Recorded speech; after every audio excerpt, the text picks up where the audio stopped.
Sports World being brought to you right here on Radio Azad by yours truly, Rizwan. Every Sunday morning, we bring to you the Sports Spotlight, all things from across the spectrum of the sports world, and shine the spotlight on various aspects of the sports world, and we're going to get things going as is usually the case. Not always the case, but as is usually the case. We're going to start things off by shining the spotlight brightly on the cricket oval. Yes, lots and lots of action happening in the world of cricket. None bigger than the IPL. We're going to get to that in a minute. I want to run through real quick, run through some of these things that are going on, series that are going on. So, first, let's focus on the women's side. New Zealand and England. New Zealand ladies touring England. That's been going on. And the first ODI was a thriller, was an absolute thriller. New Zealand ladies put up 210 only for the English side to chase it down in the 49th over with only one wicket in hand. I mean, this was, as I said, just an absolute thriller, a low scoring thriller. New Zealand put up 210, England get to 211, having lost nine of their wickets in the 49th over with 10 deliveries remaining and one wicket in hand. They're able to pull it off. This absolutely amazing thriller. Then, uh, for those of you who've been paying attention, who've been listening to the Sports Spotlight for the last couple of years, you know how I feel about this. You know exactly how I feel about this. By the way, studio number 972 501 9390 on Radio Azad, where your voice matters. You're listening to us on our YouTube channel, on the Radio Azad YouTube channel, on our apps available for iOS and Android devices, and of course, right here in the DFW area on 107.9 FM HD4. So, what I've been complaining about for years happened again. The second ODI, and I believe this one was in Northampton, between the New Zealand women and the English ladies. Rained out, abandoned, abandoned. No result, no play, because, oh my God, this water fell from the skies, and we must not be able to finish these athletic endeavors that we had envisioned, that we had intended, because some water fell from the sky. This is absolutely absurd. Sitting here in 2026, just absolutely absurd. We got to do better, cricket. We've got to do better. All right. Well, the rains continued. The third ODI moved over into Cardiff. Yes, there's a giant there. There was not a giant match here. It was reduced due to the DLS method to begin with. I mean, look, first it was delayed, then it was reduced to 33 overs. They let the English ladies bat for 33 overs. They scored 181 at a loss of 7, only to have more rains come,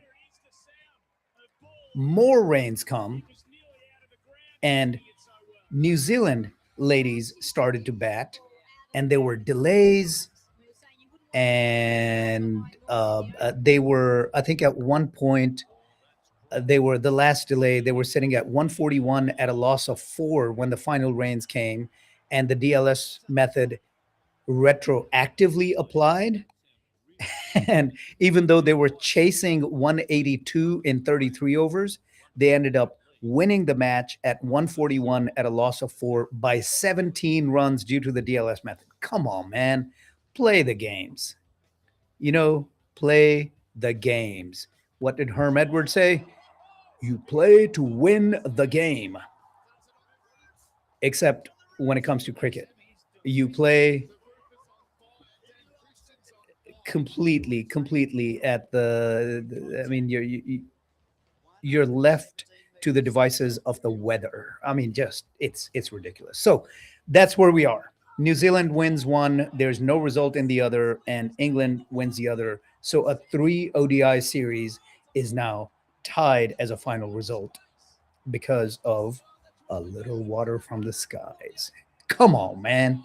All right. Well, they will have a three series, if the weather allows, a three-match series of T20Is coming up starting this Wednesday. So that is that.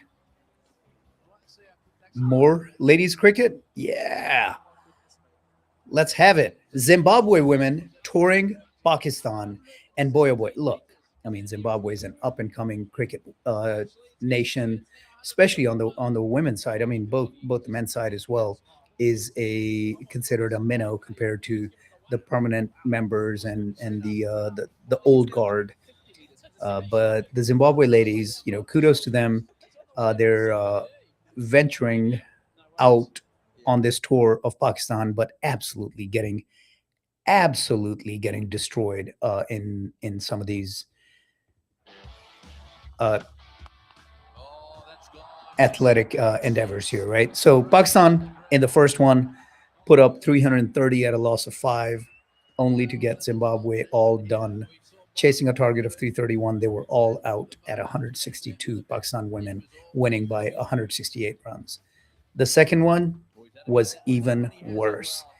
Pakistan ladies, I believe this took place back on the 6th of May, put up 343 at a loss of only four. So less wickets lost, more runs scored. And then Zimbabwe just absolutely destroyed, just crumbled.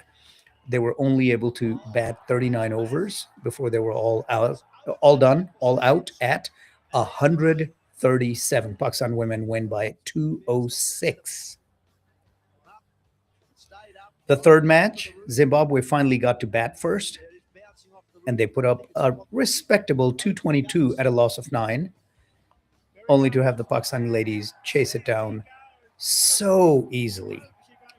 In the 32nd over, they reached their target of 223 at a loss of only a solitary wicket. Yes, a solitary wicket. With the ball, Tasmia Rubab had 10 overs, 49 runs with three wickets. Saida Arub Shah had 8 overs, 36 runs and two wickets. And Aisha Zafar, 6 overs, 13 runs, economy of 2.16 with two wickets. So yeah, those were the stars with the ball, and then with the bat, as I said, they only lost a single wicket, and that was after um, she had scored 90 off of 98, almost getting to a century, but in the end, unable to. Sadaf Shamas, one of the openers, 90 off of 98, strike rate of 91. Gul Feroza on the opposite side, the other opener, 106 off of just 92 deliveries with 16 fours. No sixes, but 16 fours, strike rate of 115. Kind of carried it. And once Sadaf went out, the captain, Muniba Ali, came in and kind of, I mean, they needed, I believe they needed just 4 runs. Well, they needed 2 runs to win. She had a dot ball and then hit a 4 to win this one, 225 to 222, winning this one very, very easily. So Pakistan women in really good shape after the ODI 3-match series. The T20I commenced about 5 days ago. On the 12th was the first match, and Pakistan women put up 237 at a loss of 5, getting Zimbabwe all done in the 19th over, but at only 84 runs. 153, the winning margin for the Pakistani women, where they just absolutely destroy the opposition. The second one, a little closer, but not really much of a match. Pakistan ladies, 170 at a loss of 4. Zimbabwe all done at 103. They still had a couple of wickets left, but they batted out the full 20 overs, but could only muster 103 runs. The third T20I got worse. Pakistan ladies 223 at a loss of 4, and Zimbabwe all done at 90. Pakistan women winning by 133. This one took place just maybe it was Friday. I was thinking yesterday, but I think it may have been Friday. It's been a long weekend. It's been a long weekend. We'll talk about that at 10:30. Manny from Kansas City. Yes, my good buddy. He's going to be joining us at after the 10:30 break as we swivel the spotlight over from the cricket oval over into other areas of the sports world. What areas will those be? I'll tell you right before the break. You're listening to the Sports Spotlight with Rizwan right here on Radio Azad, where your voice matters, my voice matters, everybody's voice matters. And let's see what else. So, Pakistan and Bangladesh, Pakistan's tour of Bangladesh. And after that, embarrassment, absolute embarrassment in the first test match. I think we talked about it last week. Bangladesh had scored 413, only for Pakistan to come back and score 386 on their side. And then getting Bangladesh, I think that there was just too much time wasted. In the end, Bangladesh decided they wanted to go for the victory. They took a lead of, I think it was about 255, 260 was the lead, where they needed to get target was 268 for Pakistan. So they needed to get Pakistan all out to win. Otherwise, we were looking at a tie. And boy, oh boy, did they. Did they. Just absolute magic from Mehdi Hassan Miraz in the first innings. 38 overs, 102 runs, economy of 2.68 with 5 wickets. Nahid Rana in that first inning, 21 overs, 2 of those maiden, an economy of 4.95 and a wicket that he got, the young Nahid Rana. And it didn't necessarily portend what was to come. But boy, oh boy, what happened in the second innings after Bangladesh scored 240 and put up a target of 268 for Pakistan to chase or Pakistan to get all done. Man, oh man, Nahid Rana, the youngster, just ripped through the Pakistan batting order. I mean, everybody else did too. Tajul Islam had 14 overs with an economy of 1.57 with 2 wickets. Taskeen Ahmed, 10 overs with a 4.0 economy. Mehdi Hassan Miraz, 17 overs, 2.76 economy. Nahid Rana was a little more expensive, 9.5 overs, 4.06 economy, but 5 wickets. Yeah. 2 of his overs were maiden, 5 wickets. Just absolutely destroyed the Pakistani batting lineup. And winning this one easily was Bangladesh by 104 runs. And here we go. The second test has commenced.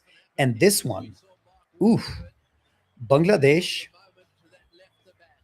possibly building off of that confidence.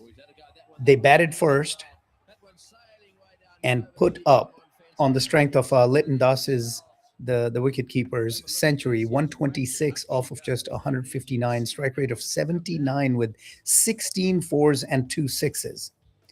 Off the strength of that, 77 overs, they put up 278 target.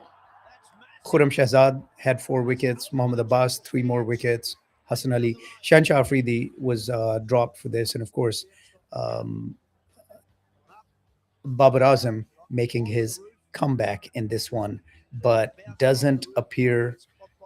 I mean, it's again, it's Babar Azam and nobody else. So Pakistan facing, I mean, technically, I guess in the first inning, it's not a target, but facing Bangladesh having put up 278, needing to answer, could not answer. The openers, Azan Awais and Abdullah Fazal, were gone. I mean, just this isn't tenable. Abdullah Fazal was the first to fall in the eighth over, at which point Pakistan was 22 at a loss of 1, and 2 overs later, 2 overs later, at the last delivery of the 10th over, the other opener, Azan Aves, falls. And at that point, Pakistan is 23 for 2. Shan Masood came in. He fell in the 17th over, leaving Pakistan 61 for 3. Saud Shakil came in, couldn't do anything. 25th over, he falls. Pakistan is left at 79 at a loss of 4 until eventually Babar Azam could do no more as he tried to open things up in the 39th, 40th over. He fell, and at that point, Pakistan was 142 for 5. Babar Azam having batted at 68 off of 84 with 10 fours for a strike rate of 80.95, a team best strike rate it would have been had it not been for a cameo by Sajid Khan toward the end. Sajid Khan maybe showing some hope. Of course, he's been flashing a little bit more with the ball, but scored 38 off of just 28 deliveries with 2 4s, 4 6s, strike rate of 135, but too little too late. Nobody else did anything. Pakistan all done after 57.4 overs at 232. Nahid Rana, 3 more wickets in this one, as did Tajul Islam. So Bangladesh got the strike back, second inning, and it's been a little mixed results so far. At stumps on day. Sorry about that. Apologies for the sneeze. Kind of snuck up on me.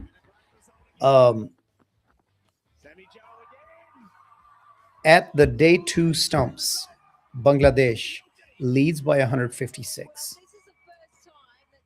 having lost only 3 wickets. So I think they're kind of controlling this. Their opener, Muhammad Al Hassan, fell at 52, half a century, but he's gone.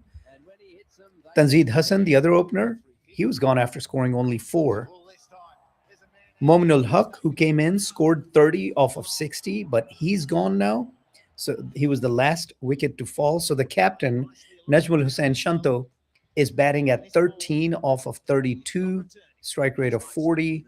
He was just trying to get through the night. I mean, he and Momin ul Haq were trying to get through the night until Momin ul Haq fell and they called stumps. So here we are, 3 wickets down, 26.4 overs done, and Bangladesh is sitting at 110 at a loss of 3, but having a lead of 156 runs. How will, you know, for our longtime listeners, I mix languages and expressions and aphorisms, right? And it's always fun. So I was about to say, now we'll have to see which side of this camel will sit, which of course the English speakers will have no idea what that means. It's an Urdu idiom, an Urdu aphorism that talks about "Oont kis karwat baithega," right? Which side will this camel sit? I wonder, that's something I've never looked into. I wonder as to the origins of that particular aphorism. But anyway, lots and lots of cricket left, but Pakistan having Bangladesh in a decent spot, but not a great spot, right? I mean, I think this game is leaning Bangladesh, but with a lot of cricket left in this match yet. In this one with those 3 wickets, 2 of those have been taken out by Khurram Shahzad again. So Khurram Shahzad really showing a little something with the ball, and Muhammad Abbas having the 3rd wicket. So that's that. Do we have anything more? Well, gotta remind you real quick that Radio Azad now, as of almost 6 weeks now, 7 weeks, not only can you listen to us on our radio station, on our web app, right? Mobile apps that are available for Android and iOS devices. Not only can you listen to us live, simulcast on our radioazad.us website, Not only can you listen to us on our Facebook and YouTube pages, now here in the DFW area, you can also listen to us on 107.9 FM HD4. Yeah. Okay. I really did not get to spend as much time as I would have liked on the IPL, but that's okay. We still have a whole week left.